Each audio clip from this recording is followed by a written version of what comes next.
I experienced what you might expect someone writing on a controversial topic with a large audience receives. So both through regular channels and other channels, there is abuse and worse. What do you mean by regular channels and other channels? Well, regular channels like through DMs, through emails, through comments on Twitter itself.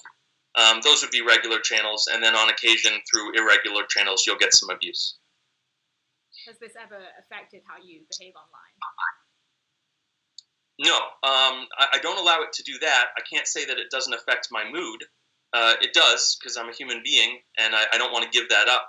I don't want to get to a point where I'm not affected by people's anger or the things that people say.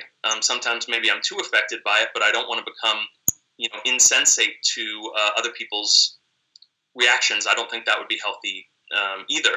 But I'm resolved to have it not change my behavior, because at that point, you've essentially been in some way, intimidated or coerced or convinced to do something other than what your natural instinct would be.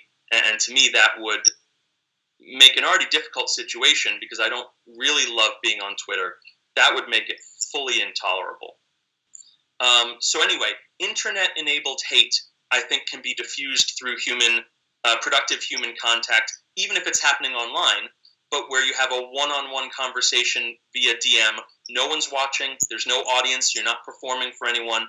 And you just talk to people and you say, look, man, I'm just a guy. I really am. I'm just a guy. Whether you have one follower, and I've been at one follower, or whether you have 500,000 followers, I'm just a guy. The vast majority of people in the United States, the only thing that causes them to be deeply unpleasant or worse to someone who they've encountered online is that they are not understanding that they're dealing with a human being. I think most people, if they understand that the person you wrote that email to is, they have family, they have passions, they've laughed, they've cried, they've been hurt before, they've experienced anything anyone out there has experienced, the person you're writing to has probably experienced, in some cases maybe far more than you could ever imagine.